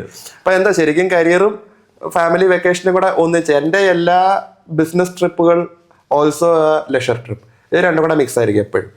ഇപ്പൊ കേരളത്തിലോട്ട് പോയാലും തമിഴ്നാട്ടിലോട്ട് പോയാലും നോർത്തിലോട്ട് പോയാലും എപ്പോഴും അങ്ങനെ ബാലൻസ് ചെയ്ത് കൊണ്ടുപോകുന്നു. 1 2 വൈഫും ഇതേ ഫീൽഡിൽ തന്നെ നിൽക്കുന്നത് കൊണ്ട് തന്നെ ആൾക്ക് ഇതിന്റെ റിയാലിറ്റി അറിയാവുന്നതുകൊണ്ട് തന്നെ കംപ്ലൈന്റ് ഒന്നും ചെയ്യാതെ അഡ്ജസ്റ്റ് ചെയ്ത് മീൻസ് മനസ്സിലാക്കി മുന്നോട്ട് നമ്മളെ സപ്പോർട്ട് ചെയ്ത് പോകുന്നുണ്ട്. ഫാമിലിയുടെ സപ്പോർട്ട് ഉണ്ടെങ്കിൽ പിന്നെ വേറെ ടെൻഷൻ ശരിക്കും പറഞ്ഞാൽ 50% ടെൻഷൻ നമുക്ക് കുറയും. തീർച്ചയായിട്ടും നമ്മുടെ വീട്ടിൽ പ്രശ്നമാക്കുന്ന ഒരാളാണെങ്കിൽ നമുക്ക് ഒരിക്കലും പറ്റില്ല, വിട്ടുപോകുന്നു. അതേപോലെ കംപ്ലൈന്റ്സും വരുന്നു. പിന്നെ ഒരു ഉറക്കമില്ലാത്ത, ശരിക്കും പറഞ്ഞാൽ ഇത് എത്ര സ്ട്രെസ്ഫുൾ ആയിട്ടുള്ള ഒരു ജോബാണ്. നമ്മുടെ സ്ട്രെസ് നമ്മുടെ പാർട്ട്നേഴ്സ് കാണുന്നുണ്ട്, മാത്രമല്ല അവർക്കും അതിനോടൊരു പാഷൻ ഉണ്ട്, ആ ഒരു ഇതിലുണ്ട്. അതുകൊണ്ട് തന്നെ അവർക്കത് മനസ്സിലാവും. So no complaints. ഇന്നേ വരെ എന്റെ വൈഫിനെയൊക്കെ പറയാനാണെങ്കിൽ ഞാനിപ്പോ നേരിട്ട് പറഞ്ഞ ആള് ഭയങ്കര ആറ്റിറ്റ്യൂഡ് ഇടും, ഇല്ലാത്തോണ്ട് പറയാം. അപ്പൊ നമ്മുടെ വീഡിയോ കാണുമ്പോൾ മനസ്സിലാവും. പക്ഷെ ആള് നല്ല രീതിയിൽ സപ്പോർട്ട് ചെയ്യും. ഈവൻ ഞാൻ പറഞ്ഞല്ലോ, ചില പുറത്തൊക്കെ ചില നെഗറ്റിവിറ്റീസ് ഒക്കെ വരുമ്പോ ആൾക്ക് അതിന്റെ റിയാലിറ്റി അറിയാം. ഇപ്പം കല്യാണം കഴിഞ്ഞിട്ട് 6-7 വർഷമായി, നമ്മൾ 7 വർഷമായിട്ട് നമ്മള് കൂടെ ജീവിക്കുന്ന ആളാ, ഒക്കെ അറിയാം. സോ ഇതൊന്നും അങ്ങോട്ട് എടുക്കത്തില്ല, ഇതുവഴി കേക്ക് ഇതുവഴി കളയും, പോളാവില്ലേ എന്ന് പറയും. That's it. അങ്ങനെ സപ്പോർട്ടിംഗ് ആയിട്ടുള്ള ഒരു പാർട്ട്ണർ കൂടെ ഉണ്ടെങ്കിൽ പിന്നെ നമുക്കൊന്നും നോക്കാനില്ല, ടെൻഷൻ ഇല്ല. Long road head. ജെറിന്റെ കേസ് പറഞ്ഞാൽ നിങ്ങൾ രണ്ടുപേരും ഒരേ ഫീൽഡാണ്. എന്റെ വൈഫിന്റെ കേസ് എന്ന് പറഞ്ഞാൽ ആള് ഡോക്ടറാ. അപ്പൊ ആള് ഈ യാത്രയും കാര്യങ്ങളും, അത് കല്യാണം കഴിഞ്ഞപ്പോ എന്നോട് പറഞ്ഞു ഊട്ടി പോകണം എന്നൊരു ആഗ്രഹമുണ്ട്. കല്യാണം കഴിഞ്ഞിട്ട് 5 വർഷമായി. ഞാൻ കഴിഞ്ഞ ആഴ്ച ഊട്ടി കൊണ്ടുപോയി ഗ്യാപ്പ് കഴിഞ്ഞു. പക്ഷെ 5 വർഷം. പക്ഷെ അങ്ങനെയുള്ള കാര്യങ്ങൾ അത് സപ്പോർട്ട് ചെയ്യുന്ന ആൾക്കാർ നമ്മൾക്ക് വളരെ ഇമ്പോർട്ടന്റ് ആണ്. ഇല്ലാന്ന് വെച്ചാൽ പിന്നെ പ്രത്യേകിച്ച് ഞാൻ ശ്രദ്ധിച്ചിട്ടുണ്ട്, ഇതിനോട് അധികം പാഷനേറ്റ് ആയിട്ടുള്ള ആൾക്കാര് ഭയങ്കരമായിട്ട് ഇതിനകത്തേക്ക് ഇൻവോൾവ് ആവും. അവര് ഫുഡ് കറക്റ്റ് സമയത്തിന് ഉണ്ടാവില്ല, പ്രോപ്പർ സ്ലീപ്പ് ഉണ്ടാവില്ല, ബോഡി ഹെൽത്ത് പോലും നോക്കാതെ. ഞാനൊക്കെ ഒരിടയ്ക്ക് അങ്ങനെയൊക്കെ വർക്ക് ചെയ്യായിരുന്നു. പ്രത്യേകിച്ച് ഞാൻ പറഞ്ഞില്ല ഒരു ബ്രാൻഡിന്റെ കാര്യം, ആ ഒരു ബ്രാൻഡ് സ്റ്റാർട്ട് ചെയ്യുന്ന സമയത്ത് പല രാത്രികൾ ഉറങ്ങാതിരുന്ന് റിസർച്ച് ചെയ്തിട്ട് PPT കാര്യങ്ങൾ ഉണ്ടാക്കലും ഷെഡ്യൂൾ പ്ലാൻ ചെയ്യലും ഒക്കെ ആയിട്ട് കുറെ ചെയ്തിട്ടുണ്ട്. സോ അവിടെ നിന്നൊക്കെ എനിക്കൊരു മോട്ടിവേഷനും കിട്ടിയിട്ടുണ്ടില്ലെന്നോ. കാരണം അത് നമ്മൾ എൻജോയ് ചെയ്ത് ചെയ്യുന്നൊരു ജോബാണ്. അതുകൊണ്ട് അതിപ്പം സ്വന്തം ബ്രാൻഡിലേക്ക് ചെയ്യുമ്പം ഉറപ്പായിട്ട് നമ്മൾ അതിന്റെ ഡബിൾ എഫോർട്ട് ഇടും അല്ലേ. ഞാനിപ്പോ കോർപ്പറേറ്റ് വർക്കിന് ചെയ്യുമ്പോൾ തന്നെ എന്താ ചെയ്യുന്നത് വെച്ചാല് ചിലപ്പോൾ നമ്മുടെ കേസ് എന്ന് പറഞ്ഞാൽ 6 ദിവസം കണ്ടിന്യൂസ് വർക്ക് ആയിരിക്കും. ഞായറാഴ്ച ഒരു ലീവ് കിട്ടും. പിന്നെ ആ ഞായറാഴ്ചയിൽ നമുക്കൊന്നും ചെയ്യാനുള്ള ആരോഗ്യം ഉണ്ടാവില്ല. രാവിലെ 9 മുതൽ രാത്രി വൈകിട്ട് 6 മണി, ചിലപ്പോൾ നല്ല ട്രെയിനീസ് ആണെങ്കിൽ 7 മണി 7:30 വരെയൊക്കെ ക്ലാസ് പോകും. ഞായറാഴ്ച ദിവസം മൊത്തം ഇങ്ങനെ ബെഡ് റിട്ടേൺ ആയിരിക്കും. അത് കഴിഞ്ഞ് ഒരു 1-2 മാസം ക്ലാസ്സും കഴിഞ്ഞ് തിരിച്ച് വീട്ടിലെത്തിട്ടാകുമ്പോൾ ഒന്നും വയ്യ. വീട്ടിലെത്തുന്നതും ബോഡി ഷട്ട് ഡൗൺ. പക്ഷെ നമ്മൾ ഒരു സ്ഥലത്ത് പോയി വർക്ക് ചെയ്ത് തുടങ്ങുമ്പോൾ നമ്മൾ ഫുൾ ഓണം. ചില ദിവസങ്ങളിൽ ഞാൻ എൻ്റെ ലാസ്റ്റ് എക്സ്പീരിയൻസ് പറയുകയാണെങ്കിൽ ഇപ്പോൾ ഒരു സ്ഥലത്ത് ഞാൻ ക്ലാസ് എടുത്തുകൊണ്ടുണ്ടായിരുന്നു. അവിടുന്ന് എനിക്ക് വേറൊരു സിറ്റി, ഇപ്പോൾ ഞാൻ സ്ഥലം പറയാം, ഹൈദരാബാദ് ക്ലാസ് എടുത്തു. അവിടുന്ന് നേരെ മുംബൈയിലെ ക്ലാസ് തീരുന്ന അന്ന്, അതെ ഹൈദരാബാദ് ക്ലാസ് വൈകിട്ട് 6 മണിക്ക് തീരുന്നു. 10 മണിക്ക് എനിക്ക് ഫ്ലൈറ്റ് മുംബൈയിലേക്ക് പോകുന്നു. മുംബൈയിൽ ക്ലാസ് എടുക്കുന്നു. അവിടുത്തെ ക്ലാസ് തീരുന്നു. രാത്രി 10-11 മണിക്ക് ഫ്ലൈറ്റ് ഡൽഹി പോകുന്നു, ക്ലാസ് എടുക്കുന്നു, തിരിച്ച് ഹൈദരാബാദിലേക്ക് വരുന്നു. ഒരു കുഴപ്പമില്ല. ഇതൊക്കെ ക്ലാസ് ഒക്കെ കഴിഞ്ഞാൽ ഫുൾ ഉറങ്ങിയത് പറഞ്ഞ 2 മണിക്കൂർ പെർ ഡേ. ഇതാണ് ഈ ട്രാവലിന്റെ സമയത്ത് ഉറങ്ങിയത്. തിരിച്ചെല്ലാം കഴിഞ്ഞ് വീട്ടിൽ വന്നിട്ടാകുമ്പോഴത്തേക്ക് ബോഡി അനങ്ങുന്നില്ലാത്തൊരവസ്ഥ അല്ലേ? ശരിക്കും പറഞ്ഞാൽ നമ്മുടെ ആ ഒരു എഫേർട്ട് ഇടുന്നുണ്ട്. അതെ, നമ്മൾ അത്ര എഫേർട്ട് എടുക്കുന്നതിന്റെ കൂടെ തന്നെ നമ്മള് ക്ലാസ് എടുക്കുമ്പോൾ രാവിലെ മുതൽ വൈകുന്നേരം വരെ അതേ എനർജി നമ്മൾ മെയിൻറ്റെയിൻ ചെയ്യണം. ഇല്ലെങ്കിൽ മുമ്പേ ഇരിക്കുന്നവർ ഉറങ്ങും ഇല്ലേ? അവർക്കറിയേണ്ട കാര്യമില്ല. നമ്മളവിടെ പോയി അവര് പേ ചെയ്യുന്നുണ്ടെങ്കിൽ ഡിസേർവ് ബെറ്റർ. അവിടെ നമ്മൾ എക്സ്ട്രാ സ്ട്രെയിൻ ചെയ്തിട്ടായിരിക്കും ആ ഒരു ക്ലാസ്. പക്ഷെ എൻഡ് ഓഫ് ദ ഡേ നമ്മളവിടെ എന്താ പറയാ, മായം കലക്കാതെ ഫുൾ അത് കാരണം നമ്മൾ വാങ്ങുന്ന സാലറിയോടുള്ള ഒരു ആത്മാർത്ഥ, ഒരു ജസ്റ്റിഫിക്കേഷൻ. പലപ്പോഴും നമുക്കിതുണ്ടാവും, പക്ഷെ നമുക്ക് മേളിൽ ഇരിക്കുന്നവർക്ക് ഇതുണ്ടാവില്ല. അത് ഞാൻ ഒരുപാട് ഫീൽ ചെയ്ത ഒരു കാര്യമാണ്. അതാണ് നമ്മൾ ഇടുന്ന എഫേർട്ടിന്. ഞാൻ പല സ്ഥലങ്ങളിലും ഞാൻ ഇത് ശ്രദ്ധിച്ചിട്ടുണ്ട്, അല്ലെ പറഞ്ഞിട്ടുമുണ്ട് ഓപ്പൺ ആയിട്ട് ചില ആൾക്കാരോട്.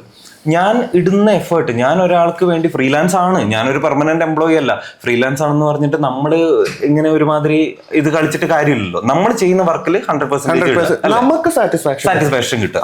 അങ്ങനെ നമ്മൾ ഇടുന്നുണ്ടെങ്കിൽ പക്ഷെ ആ കമ്പനിയിൽ നിന്ന് തിരിച്ച് നമുക്ക് അതേ രീതിയിൽ അവർ ചെയ്യുന്നുണ്ടോ എന്നുള്ളത് ചോദിച്ചാൽ ചില സമയങ്ങളിൽ ഇല്ല. വളരെ കുറച്ച് ഡിസാറ്റിസ്ഫാക്ഷൻ വരുന്നത്. ഇനി അത് വിട്ടിട്ട് നമ്മൾ സ്വന്തമായിട്ട് എന്തെങ്കിലും ചെയ്താലോ, അവിടെ തന്നെ ഉള്ള അതേ ലെവലിൽ ഇരിക്കുന്ന വേറെ കുറച്ച് പേര് ഇൻസെക്യൂർ ആവും. ഇതൊക്കെ കാരണമാണ് ഞാൻ ശരിക്കും പറഞ്ഞാൽ സ്വന്തമായിട്ട് തുടങ്ങാം. ആരെയും ബോധിപ്പിക്കേണ്ട കാര്യമില്ല, ഫുൾ ഫ്രീഡം ആണ് അല്ലേ? ഇവിടെ എനിക്ക് ഇഷ്ടമുള്ള രീതിയിൽ എനിക്ക് വർക്ക് ചെയ്യാം. പിന്നെ ആരെയും നമ്മൾ ഒരു ഫൗണ്ടറിനെ സംബന്ധിച്ചിടത്തോളം അത് നടക്കൂല. ഇഷ്ടമുള്ള രീതിയിൽ വർക്ക് ചെയ്യല് നടക്കൂല. സത്യം അതില്ല. ഇഷ്ടമുള്ളതെന്ന് പറഞ്ഞു കഴിഞ്ഞാൽ കസ്റ്റമർ സാറ്റിസ്ഫാക്ഷൻ എനിക്ക് ഇമ്പോർട്ടന്റ് 100%. ഇനി സിമ്പിൾ ഒരു കാര്യം പറയട്ടെ. ഇപ്പൊ വിഷ്ണു ഒരു യൂട്യൂബ് വീഡിയോ അപ്ലോഡ് ചെയ്യുന്നു. ചിലപ്പോൾ ജസ്റ്റ് 5 മിനിറ്റേ ഉണ്ടാവുള്ളൂ. കാണുന്ന ആൾക്ക് ജസ്റ്റ് 5 മിനിറ്റേ ഉള്ളൂ. പക്ഷെ അതിന്റെ പിന്നില് എത്ര മണിക്കൂറിന്റെ എഫേർട്ട് ഉണ്ട്. ചിലപ്പോൾ 2-3 തവണ റെക്കോർഡ് ചെയ്ത് ഡിലീറ്റ് ചെയ്തിട്ട് ആയിരിക്കും വീണ്ടും എടുക്കുന്നത്. പിന്നെ അതിന്റെ എഡിറ്റിങ്, അതിന്റെ അപ്ലോഡിങ് ചെറിയ പണിയൊന്നും അല്ല. ഞാനും തുടങ്ങിയിട്ട് നിർത്തിയൊരു പരിപാടിയാണ് യൂട്യൂബ്. പിന്നെ നേരത്തെ പറഞ്ഞ സാധനം ജെംസ്റ്റോണിനെ പറ്റി ഒരു വീഡിയോ ഇട്ട് കഴിഞ്ഞാൽ നേരെ അതിന്റെ താഴെ വന്നിട്ട് ഈ പരിപാടിയാ, മറ്റേ റൂബി കിട്ടുമോ, എമറാൾഡ് കിട്ടുമോ. പിന്നെ അതിന്റെ കൂടെ വേറെ ചില ടൈപ്പ് ഉണ്ട്. നമ്മുടെ വാട്സ്ആപ്പ് നമ്പർ ഒക്കെ മേടിക്കും. ഇപ്പം നാട്ടിലൊക്കെ നടക്കുന്ന ഒരു സാധനമാണ്. ഇപ്പം മറ്റേ ക്വാഡ്സ്, സ്പടികം, ഇത് കേരളത്തിലും തമിഴ്നാട്ടിലൊക്കെ ഇഷ്ടം പോലെ കിട്ടുന്നതാണ്. ഇത് വെച്ചിട്ട് എന്താ പറയാ, ഗാംബിൾ ചെയ്യുന്ന കുറച്ച് ടീമുകളുണ്ട്. ഡയമണ്ടിന്റെ റഫ് കിട്ടിയെന്നും പറഞ്ഞിട്ട് ഒരു പത്രത്തിന്റെ മേളിൽ വെച്ചിട്ട് പണം എടുത്തായിരിക്കും. ഇത് പല ജ്വല്ലറി ബ്രാൻഡുകളിൽ ഇവർ ചെല്ലാറുണ്ട്. അവിടുത്തെ സെയിൽസ് സ്റ്റാഫിന് അറിയില്ല. പലരും ഇത് ഡയമണ്ടാ എന്ന് പറഞ്ഞു വിട്ടിട്ടുണ്ട്. ഇവരെ ഹോപ്പ് കയറ്റുന്നുണ്ട്. അതിപ്പോ തമിഴ്നാട്ടിലെ കസ്റ്റമറിനെ അയക്കുന്നെങ്കിൽ അവൻ ബാക്കിൽ തമിഴ് പത്രം വെക്കും, ദിനതന്തി വെക്കും. കേരളത്തിലെ കസ്റ്റമർ അയക്കുന്നെങ്കിൽ മാതൃഭൂമി അല്ലെ മനോരമ എടുത്ത് വെക്കും. ഇങ്ങനത്തെ എത്രയോ ഉടായ്പകൾ നടക്കുന്നുണ്ട്. അതേപോലെ തന്നെ മറ്റേ എന്താ കാശ്മീരിൽ നിന്ന് നേപ്പാളിൽ നിന്നൊക്കെ കിട്ടുന്നതെന്ന് പറഞ്ഞിട്ട് മറ്റേ ബ്ലാക്ക് സ്റ്റോൺ ഉരുണ്ടിരിക്കുന്ന ഒരു കല്ലുണ്ട്, സാലിഗ്രാമ എന്ന് പറഞ്ഞിട്ട് ലക്ഷങ്ങൾ മേടിച്ചിട്ടാണ് സത്യം. ഈ ഇടയ്ക്ക് മറ്റേ ഒരു യൂട്യൂബ് ചാനലില് ഈ ഇടയ്ക്ക് ഒരു യൂട്യൂബർ അത് പൊളിച്ചിട്ടുണ്ട്. സാധനം അർത്ഥം നോക്കിയപ്പോ എന്തുവാ, കോൺക്രീറ്റ് സാധനം. കോൺക്രീറ്റിനകത്ത് വാക്യൂം വെച്ചിട്ട് അതിനകത്ത് വെള്ളം ഫില്ല് ചെയ്തിട്ട് അതിനെ ബാലൻസ് ചെയ്ത് നിർത്തിയിരിക്കുക. അത്രേ ഉള്ളൂ. സിമ്പിൾ സംഭവം പറഞ്ഞുതരാം. രുദ്രാക്ഷം, നമ്മുടെ രുദ്രാക്ഷം അല്ലേ, വളരെ ആൾക്കാർ വളരെ എന്താ പറയാ ഹോളിസ്റ്റിക് ആയിട്ട് കാണുന്ന ഒരു സ്റ്റോൺ, ഒരു ഓർഗാനിക് സ്റ്റോൺ. ഇതിന്റെ ഡ്യൂപ്ലിക്കേറ്റ് നമ്മുടെ മാർക്കറ്റ് ഇഷ്ടം പോലെ ഇറങ്ങുന്നുണ്ട്. ഇത് വേറെ ഏതോ മരത്തിന്റെ കുരുവും പിന്നെ മരം തന്നെ കാർവ് ചെയ്തുണ്ടാക്കിയത് റെസിൻ വെച്ചിട്ട് പ്ലാസ്റ്റിക് വെച്ചിട്ടൊക്കെ ഈ സാധനം വരുന്നുണ്ട്. ഇത് ഒറിജിനൽ ആണോ ഡ്യൂപ്ലിക്കേറ്റ് ആണോ എന്നറിയാൻ കത്തിച്ച് നോക്കേണ്ട അവസ്ഥയാണ് അല്ലേ? അപ്പോ വ്യക്തമായിട്ടുള്ള പ്രൊഡക്റ്റ് നോളജ് എല്ലാവർക്കും വേണം. അതിന് പ്രോപ്പർ ആയിട്ടുള്ള ട്രെയിനർ വേണം, ട്രെയിനിങ് വേണം, ഇല്ലേ? അതെ. അത് നമ്മുടെ സൗത്ത് ഇന്ത്യയിൽ ഇപ്പൊ കിട്ടാൻ ഇല്ല. ശരിക്കും പറഞ്ഞാൽ എനിക്ക് തോന്നുന്നു നമ്മുടെ നേരത്തെ ചെറിയ പറഞ്ഞ പോലെ ഒരു ഓൺലൈൻ ക്ലാസ് തുടങ്ങി എന്ന് പറഞ്ഞില്ലേ, അത് ശരിക്കും ഈ ഒരു ചെറിയൊരു എമൗണ്ട് ആണ് സത്യം പറഞ്ഞാൽ. 5,000 10,000 റുപ്പീസിലൊക്കെ എന്ത് പഠിക്കാൻ പറ്റും? ശരിക്കും പറഞ്ഞാൽ ഈ സമയത്ത് നമുക്ക് 10,000 റുപ്പീസിലൊന്നും ശരിക്കും പറഞ്ഞാൽ നല്ലൊരു കോഴ്സ്, സ്കിൽ ഡെവലപ്മെന്റ് കോഴ്സ് എന്ന് പറഞ്ഞ സംഭവമില്ല. ഞാൻ സ്കിൽ ഡെവലപ്മെന്റ് എന്ന് പറയുന്നില്ല ഇതിനെ, പക്ഷെ എന്നാലും നമുക്കൊരു നോളജ് ഗെയിൻ ചെയ്യാനുള്ള ഒരു കോഴ്സ് എന്നുള്ള രീതിയിൽ അധികം ആൾക്കാർ ഇത് ഏറ്റെടുക്കുന്നത് വളരെ നല്ലതായിരിക്കും. ഞാൻ ഇതിനെ പേഴ്സണലി, ഈവൻ ഇപ്പൊ വിഷ്ണു വീഡിയോസ് ചെയ്യുന്നത് പോലും വിഷ്ണു അതിനകത്തുനിന്നൊരു ഒരു ഇൻകം എക്സ്പെക്ട് ചെയ്ത് ചെയ്യുന്നതല്ലല്ലോ. For me it's like giving back to the community, അല്ലേ? നമ്മൾ കുറെ അറിവ് ഇങ്ങനെ ഉണ്ടാക്കി വെച്ചിട്ട് കാര്യമില്ല, അത് ഷെയർ ചെയ്യണം. അപ്പൊ ഷെയർ ചെയ്യുമ്പോൾ എപ്പോഴും നമുക്ക് പൈസ വേണം എന്ന് ചിന്തിക്കാൻ പാടില്ല. ഇതിന് എനിക്ക് ഇത്രയും നാളത്തെ എന്റെ 14 വർഷമായി ഈ ഒരു career. Okay, Gems and jewellery career 14 വർഷം. ഈ 14 വർഷം കൊണ്ട് ഞാൻ മനസ്സിലാക്കിയ ഒരു സംഭവമുണ്ട്. നമ്മൾ ഓപ്പൺ ഹാർട്ടഡ് ആയിട്ട് ഒരാളുടെ അടുത്ത് നോളജ് ഷെയർ ചെയ്യുകയാണെങ്കിൽ അവിടെ നിന്ന് പൈസ നമ്മൾ അങ്ങനെ എക്സ്പെക്ട് ചെയ്യണ്ട. നമ്മൾ പണത്തിന് വേണ്ടി വർക്ക് ചെയ്യണ്ട. നമ്മൾ ചെയ്യുന്ന കാര്യം ഓതന്റിക്കേറ്റഡ് ആയിട്ട് നമ്മൾ പ്രോമിസ് ചെയ്ത സാധനം ഡെലിവറി ചെയ്താൽ ഈ വഴിക്കുന്ന് അല്ലെങ്കിൽ വേറൊരു വഴിക്കുന്ന് പൈസ താനെ വരും. It's a by product. അതെ അതെ.